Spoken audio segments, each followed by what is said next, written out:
Bonjour à tous. Vous vous sentez parfois submergé par toutes les options qui s'offrent à vous dans la vie? Travail, invitation, projet, choix de carrière? Ce n'est pas que vous en faites trop, c'est que vous dites oui aux mauvaises choses. Voici donc 15 règles efficaces tirées du livre Comment décider, oui ou non de Derek Sivers. Ces règles vous aideront à gagner du temps, à éviter le surmenage et à faire de la place pour ce qui compte vraiment. Règle numéro 1. Si vous ne vous sentez pas enthousiaste, dites non. La vie vous offre chaque jour 1000 choix. Travail, projet, invitation, opportunités. Au début, c'est excitant. Après tout, avoir des options à l'infini, c'est génial, non? Mais la plupart d'entre elles, elles sont juste bof. Elles ne suscitent pas vraiment d'enthousiasme. Elles ne font pas battre votre cœur plus fort ni briller vos yeux. Et voici le piège. Si vous continuez à dire oui à ces choix, votre agenda se remplit rapidement. Petit à petit, votre énergie s'épuise sans que vous vous en rendiez compte. Et quand une occasion en or se présente, vous êtes déjà trop occupé, trop fatigué pour dire oui. Derek déclare « La plupart d'entre nous menons une vie médiocre. Nous avons dit oui à des choses qui ne nous intéressaient pas vraiment. » Il ajoute « La solution est de dire oui à moins de choses. Si vous ne dites pas « oui, ce serait génial », dites non. Cela semble simple, mais ça fonctionne à merveille, car une fois que vous avez fait le tri, vous créez de l'espace pour ce qui compte vraiment. Les choses qui vous passionnent, les projets qui méritent toute votre attention, la vie que vous voulez vraiment vivre. Utilisez donc cette règle comme une boussole. Et n'oubliez pas, chaque bof auquel vous dites non vous permet de faire plus de place pour votre oui, carrément. Règle numéro 2. Dites non à tout le reste. Steven Pressfield s'est qualifié d'auteur pendant des années, mais n'a jamais terminé un livre. Il a donc pris une décision radicale. Il a loué une cabane pour se concentrer sur l'écriture. Il a déclaré « Je n'ai parlé à personne pendant cette année. Je ne suis pas sorti. Je me suis contenté de travailler. J'avais un livre en tête et j'avais décidé que je terminerais ou que je me suiciderais. Je ne pouvais plus m'enfuir, ni décevoir les autres, ni me décevoir moi-même. C'était ça ou la mort. Oui, pas d'amis, pas de distraction, plus aucune décision à prendre, juste le travail. » Après une année passée à lutter contre ses démons, il a terminé son premier livre. Il n'est pas devenu un best-seller, mais cela n'avait pas d'importance, car il avait enfin vaincu la seule chose qui le retenait, la résistance. Derek dit que un grand oui ou non est un excellent filtre, mais parfois, les filtres ne suffisent pas. Parfois, vous n'avez pas besoin d'une autre décision. Vous devez prendre une seule décision et fermer la porte à toutes les autres. C'est ainsi que le vrai travail est accompli. Choisissez la seule chose qui compte, puis traitez toutes les autres options comme si elles n'existaient pas jusqu'à ce que ce soit terminé. Règle numéro 3. Si cela ne vous touche pas maintenant, c'est que ce n'est pas le bon objectif. Nous aimons penser que les objectifs concernent l'avenir. Vous voulez écrire un livre, lancer votre entreprise de crème glacée, enfin perdre du poids. Vous fixez donc votre objectif, vous le notez et vous vous dites « je vais bientôt m'y mettre ». Mais si vous ne faites toujours rien, Derek dit « laissez tomber, c'est probablement un mauvais objectif ». Pourquoi? Parce qu'un mauvais objectif vous fait dire « je veux faire ça un jour, je commencerai quand j'aurai le temps ». Mais un bon objectif vous motive et vous savez exactement quoi faire ensuite. Vous êtes patient, vous restez éveillé jusqu'à 2 heures du matin, puis vous vous remettez au travail à 7 heures. Trouvez la version qui vous pousse à passer à l'action et non celle qui vous fait rêver de le faire plus tard. Maintenant, faisons une auto-évaluation. Regardez votre liste. Quel objectif vous motive aujourd'hui? Celui qui vaut la peine d'être conservé. C'est un objectif avec un grand oui. Règle numéro 4. Ne soyez pas un âne. Imaginez un instant un âne affamé et assoiffé et coincé entre deux choix. Du foin d'un côté, de l'eau de l'autre. Il hésite sans cesse. À gauche, à droite, puis à nouveau à gauche, jusqu'à mourir de faim.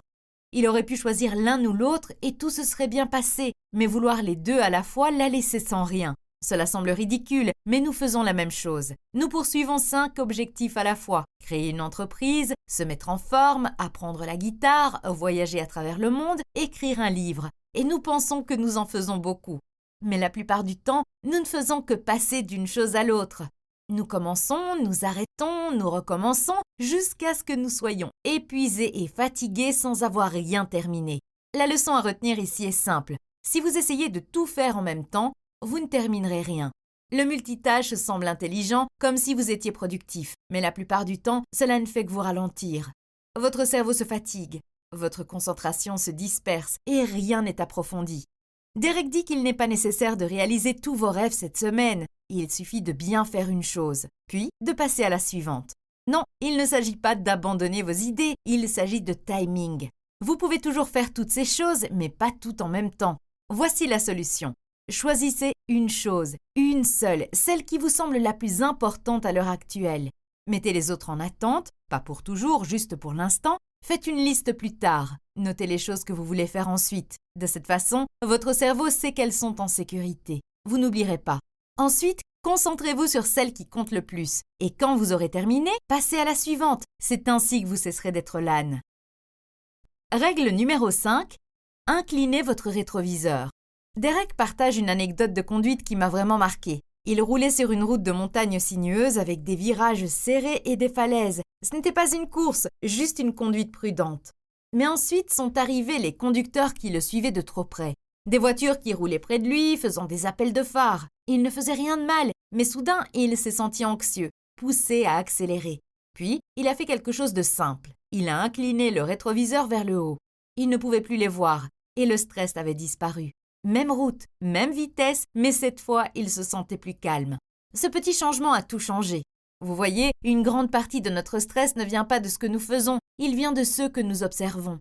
Tout va bien jusqu'à ce que nous voyions quelqu'un d'autre nous rattraper. Quelqu'un de notre âge achète une maison, lance un produit, gagne des millions, et nous paniquons. Je suis à la traîne. Mais c'est une illusion. Leur vitesse n'est pas la vôtre. Leurs objectifs ne sont pas les vôtres. Vous n'êtes pas sur la même route. Vous ne conduisez même pas la même voiture. Lorsque nous laissons les autres définir notre rythme, nous oublions ce que nous voulons réellement. Parfois, la décision la plus saine n'est pas de redoubler d'efforts, c'est d'incliner le miroir et d'arrêter de regarder. Règle numéro 6. Déconnectez-vous. Les moments les plus heureux, les plus créatifs et les plus productifs de la vie de Derek avaient tous un point en commun, être complètement déconnectés. Pas d'internet, pas de télévision, pas de téléphone, pas de monde, juste le silence et l'espace pour créer. À 22 ans, il a quitté son emploi et a passé 5 mois seul près d'une plage. Pas de bruit extérieur, juste s'entraîner, écrire, enregistrer, faire de l'exercice et apprendre. Le résultat, il a écrit et enregistré 50 chansons, lu 20 livres et atteint la meilleure forme physique de sa vie.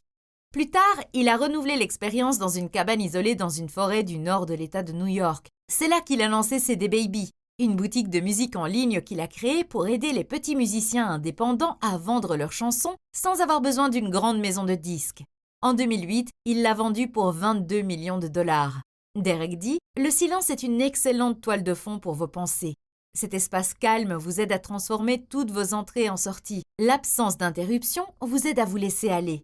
Et voici la vérité. Ce que la plupart des gens appellent aujourd'hui connexion, ce n'est qu'une addiction. Une addiction aux mises à jour, aux notifications, aux chats, aux flux et au bruit. Mais si vous voulez créer, ces choses sont des obstacles. Essayez ceci. Éteignez tout, même pour 2 heures. Téléphone, Wi-Fi, notifications. Puis concentrez-vous, écrivez, entraînez-vous, créez quelque chose. Pendant que les autres consomment, vous créez. Règle numéro 7. Il n'y a pas de limite de vitesse. Quand Derek avait 17 ans et s'apprêtait à entrer à l'université de musique, il a rencontré un certain Kimo. Kimo est un musicien professionnel qui était diplômé de la même école et y enseignait même. Kimo lui a dit « Je peux t'enseigner 2 années d'université en seulement quelques leçons. Je pense que tu peux obtenir ton diplôme en 2 ans si tu comprends qu'il n'y a pas de limite de vitesse. » Derek a accepté et ce qui a suivi a été incroyable. En une seule leçon de 3 heures, Kimo a enseigné à Derek ce que la plupart des étudiants apprennent en un semestre entier. Ils ont ensuite suivi 4 autres leçons, chacune contenant ce que les autres apprennent en plusieurs mois. Tout simplement. Lorsque Derek s'est présenté à l'université, on lui a fait passer un test de niveau. Grâce à ce qu'il avait appris avec Kimo, il l'a réussi haut la main. Il a sauté les 6 premiers semestres de cours de musique. Mais il ne s'est pas arrêté là. Kimo lui a dit d'acheter simplement les manuels des cours obligatoires, de les étudier, de faire les devoirs, puis d'aller directement voir le chef de département et de passer l'examen final. C'est ce qu'il a fait et il a réussi. Entre tout cela et ses cours réguliers, Derek a obtenu sa licence en seulement 2 ans et demi, à seulement 20 ans. Il a réussi, non pas parce qu'il se précipitait, mais parce qu'il avait compris cette simple vérité. Il n'y a pas de limite de vitesse. Comme le disait Kimo, le rythme standard est pour les nuls. Ce rythme, il est conçu pour que tout le monde puisse suivre. Mais si vous avez la motivation, la curiosité et la discipline nécessaires, vous pouvez aller beaucoup plus vite que ce que tout le monde attend de vous. Et cela ne vaut pas seulement pour l'école, cela vaut pour la vie. Alors, quelle est votre version de l'université? Quelle est la chose que vous faites à un rythme normal et que vous pourriez terminer plus rapidement si vous arrêtiez d'attendre et que vous le faisiez à votre façon? Règle numéro 8. Détendez-vous pour obtenir le même résultat. À l'époque où Derek vivait près de la plage à Santa Monica, il avait une routine, un circuit à vélo de 24 km le long de l'océan, et chaque fois qu'il roulait, il se donnait à fond. Tête baissée, visage rouge, sprintant tout au long du parcours. Il terminait toujours en 43 minutes, quoi qu'il arrive. Mais au bout d'un certain temps, il ne prenait plus plaisir à rouler. Il trouvait cela simplement fatigant. Alors un jour, il a essayé quelque chose de nouveau. Même parcours, même distance. Mais cette fois-ci, il a pris son temps, sans se presser, en pédalant à moitié moins fort que d'habitude. Et que s'est-il passé? Il a apprécié sa balade. Il a vu des dauphins, un pélican a volé au-dessus de sa tête et lui a même fait caca dans la bouche. Dégoûtant, mais mémorable. Il a ri et a terminé détendu, souriant, puis il a regardé l'heure, 45 minutes. Seulement 2 minutes de plus. C'est là qu'il a compris. Tout ce stress, toute cette tension ne lui apportait qu'une amélioration de 4% et lui coûtait le plaisir et la tranquillité de rouler. Et maintenant, chaque fois qu'il se rend compte qu'il en fait trop, qu'il se met trop de pression ou qu'il est trop stressé, il réduit son effort de 50%. Et les choses continuent d'avancer, tout aussi bien, tout aussi vite. Essayez ceci. Lors de votre prochaine tâche, relâchez la pression. Ne serrez pas les dents. Vous obtiendrez peut-être le même résultat sans vous épuiser. Règle numéro 9. Vous n'avez pas besoin d'un cadre idéal pour vous lancer. Derek pensait avoir trouvé l'évasion parfaite. Après des vacances bruyantes en famille, il n'avait qu'une envie, le silence. Il a donc réservé un séjour dans un monastère où vivaient des moines silencieux. Parfait, n'est-ce pas? Mais à son arrivée, les moines ont parlé. Au dîner, la salle à manger était remplie de touristes bavards. Il y avait même un homme bruyant qui n'arrêtait pas de parler, ruinant le moment de calme que Derek espérait. Le lendemain matin, la situation a empiré. Le même homme avait d'autres questions à poser. C'en était trop pour Derek. Il a fait ses valises et est parti, sans drame, en laissant simplement une note de remerciement poli. Il s'est retrouvé dans un hôtel calme, choisi au hasard. C'était la basse saison, donc l'hôtel était presque vide, exactement ce dont il avait besoin. Voici une réflexion plus profonde. Nous recherchons souvent le cadre idéal pour atteindre un objectif, comme aller en Inde pour trouver la paix ou en Thaïlande pour méditer. Mais vous n'avez pas besoin d'un monastère pour être silencieux. Vous n'avez pas besoin d'un billet d'avion pour commencer. Derek a réalisé que le silence, l'apprentissage et la croissance apparaissent souvent dans des endroits inattendus. Lorsque vous vous débarrassez du cadre idéal et que vous vous concentrez sur le véritable objectif, vous pouvez obtenir ce que vous voulez dès maintenant. Oubliez le cadre idéal. Demandez-vous, quel résultat est-ce que je souhaite réellement? Puis, trouvez le moyen le plus simple et le plus proche d'y parvenir, sans passeport. Règle numéro 10. Dossier futur possible. Vous est-il déjà arrivé d'avoir une vision grandiose et passionnante pour votre vie? C'est ce qui arrive tout le temps à Derek. Il fait des recherches effrénées, planifie les étapes, se sent totalement engagé.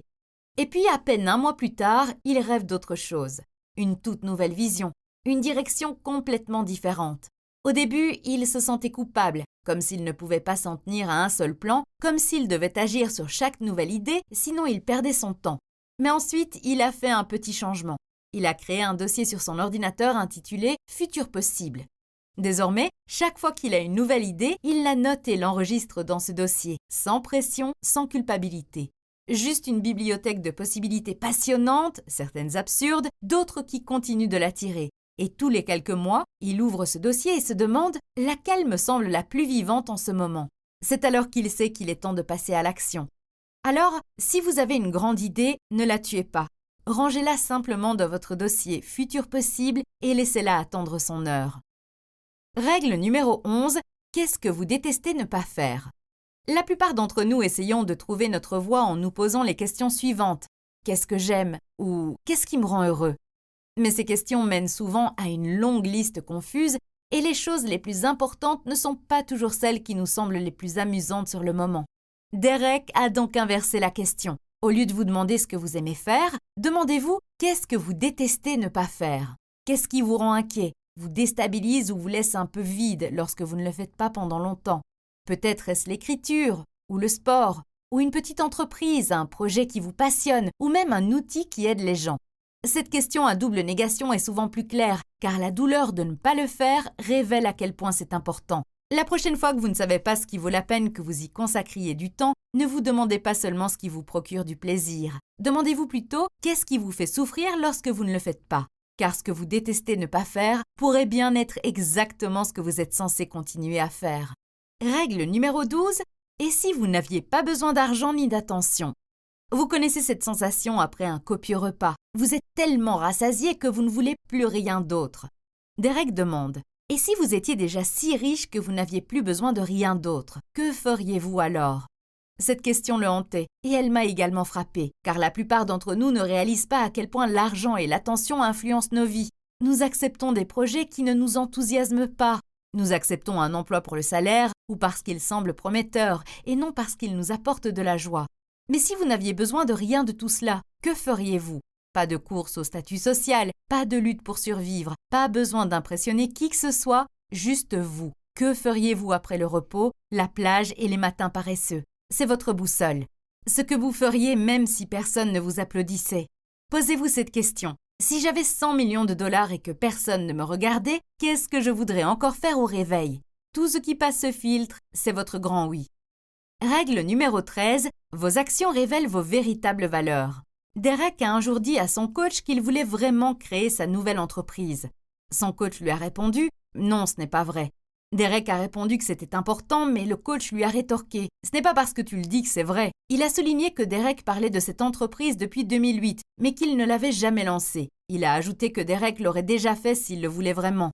Mais en observant sa vie, la façon dont Derek passait son temps, une chose était claire. Il préférait apprendre, écrire et jouer avec son enfant. Et tout à coup, il a compris. Derek a réalisé qu'il se mentait à lui-même. Il ne voulait pas vraiment réaliser son rêve de créer une start-up, il voulait la vie calme et créative qu'il avait déjà. Et voici la vérité brutale selon les mots du coach. Peu importe ce que tu dis, tes actions révèlent la vérité. Nous disons que nous voulons être en forme, créer une entreprise, quitter notre travail, mais si nous ne faisons rien pour y parvenir, ce n'est pas vraiment une priorité. Voici donc le défi à relever. Arrêtez de vous mentir à vous-même ou commencez à faire ce qui vous tient vraiment à cœur. Maintenant, examinez votre semaine. Où sont passés votre temps et votre énergie? C'est ce qui vous tient vraiment à cœur. Alors posez-vous la question. Vos actions correspondent-elles à la vie que vous dites vouloir mener? Règle numéro 14. Pensez comme un médaillé de bronze. Derek parle du podium olympique. 3 athlètes, 3 médailles. L'or est heureux, sans surprise. L'argent, moins. Il était si près de la victoire et a raté l'or. Mais le bronze, il sourit jusqu'aux oreilles. Ils sont simplement heureux d'être là. Ils ne pensent pas qu'ils ont raté, ils célèbrent le fait d'avoir quand même réussi. Ce simple changement de mentalité fait une énorme différence. La réflexion de Derek est profonde mais simple. Ce n'est pas seulement ce qui vous arrive, c'est la façon dont vous le percevez. Le médaillé d'argent se compare aux autres et se sent frustré. Le médaillé de bronze se compare à ceux qui sont moins bien classés et se sent chanceux. Savez-vous que nous faisons la même chose dans la vie? Vous atteignez un objectif, mais vous voyez ensuite quelqu'un qui fait mieux. Vous avez l'impression que ce que vous avez fait n'est pas suffisant. C'est la mentalité de la médaille d'argent. Mais la mentalité de la médaille de bronze, c'est là que réside la joie. C'est lorsque vous faites une pause et vous vous dites « Waouh, j'ai réussi à surmonter ça », ce qui cadre la comparaison. C'est ça qui détermine si vous vous sentez fier ou vaincu. Alors chaque fois que vous avez l'impression de prendre du retard, prenez du recul. Regardez où vous en étiez il y a 6 mois. Énumérez 3 victoires, grandes ou petites, que vous avez remportées depuis. C'est la pensée du bronze, la gratitude plutôt que la comparaison. Vous vous sentirez mieux que si vous essayez toujours d'être le numéro 1. Règle numéro 15, tout est de ma faute. Derek avait l'habitude de se mettre en colère lorsque les gens lui mentaient, le décevaient ou disparaissaient sans crier gare. Il disait « Ils m'ont menti, ils m'ont fait du mal », puis ils sont partis. Mais un jour, il a changé d'approche. Au lieu de blâmer les autres, il s'est demandé « Et si c'était ma faute ?» Et s'il avait créé un environnement où mentir semblait plus sûr que d'être honnête? Et s'il pensait qu'ils étaient méchants alors qu'en réalité, ils étaient simplement incertains, mal à l'aise ou essayaient d'éviter les conflits? Et s'il avait rendu la fuite plus facile que la communication? Cela semble lourd, mais pour Derek, cela a été libérateur. Pourquoi? Parce que prendre l'entière responsabilité vous redonne le contrôle. Lorsque vous pardonnez à quelqu'un, vous continuez à croire qu'il vous a fait du tort.